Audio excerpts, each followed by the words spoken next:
The function f is defined on the closed interval from -5 to 4. The graph of f consists of 3 line segments and is shown in the figure over here. Let g be the function defined by g of x equals the interval from -3 to x, f of t dt. For part A, we need to find g of 3. To find g of 3, we're integrating from -3 to +3, f of t dt. This represents the area under the curve of f from -3 to +3. So if we look at the graph of f and we look at its area under the curve from -3 to +3, first we have this big triangle which is above the x-axis, so its area will be positive. Then we have this smaller triangle which is below the x-axis, so its area is going to be negative. For the big triangle, we have a base of 1, 2, 3, 4, 5, and a height of 1, 2, 3, 4.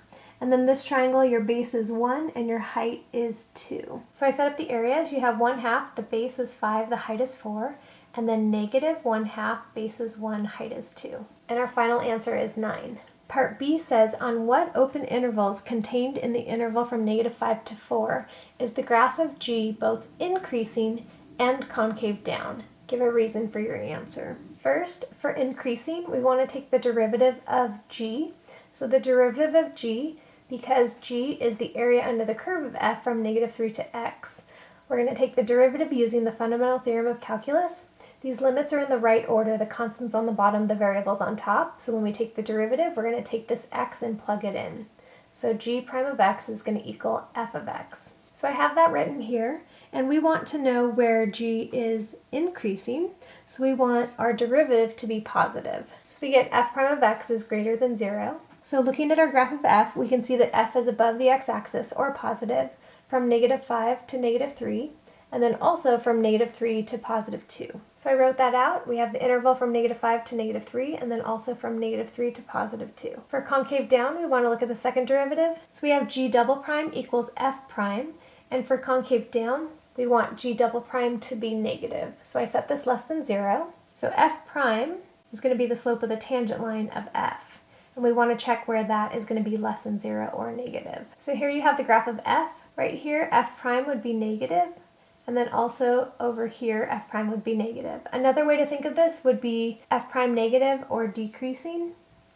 You can see f is decreasing from -5 to -3, and then also from 0 all the way to 4. So we have g double prime equals f prime, which is negative from -5 to -3, and then also from 0 to 4. And finally, I wrote, therefore the graph of g is both increasing and concave down on the intervals from -5 to -3 and 0 to 2. Part C says the function h is defined as g of x over 5x. We want to find h prime of 3.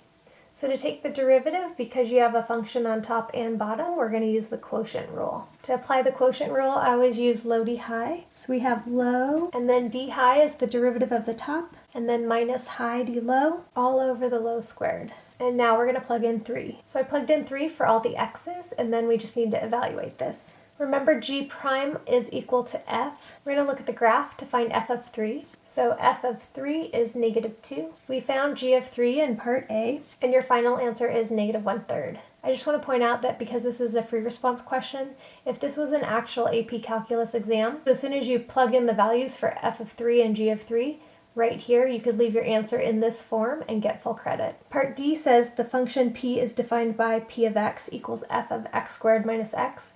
Find the slope of the line tangent to the graph of p at the point where x equals -1. So since we just need to find the slope of the line tangent to the graph, we're going to take the derivative of p. To take the derivative of this over here, we're going to use the chain rule. So to apply the chain rule, we're going to take the derivative of the outside, so we're going to write f prime. Then you leave the inside the same, and then times by the derivative of the inside. So here's your expression for p prime. And then finally, we're going to plug in -1. Okay, so we get f prime of 2 times -3. F prime of 2 is the slope of the tangent line of the graph of f at 2. So if we look at the graph of f right here at 2, your slope is -2. So this becomes -2, and then our final answer is 6. Thanks for watching, and if you can hit the like button, that would be awesome, and subscribe to Math with Yosh. Thanks, guys!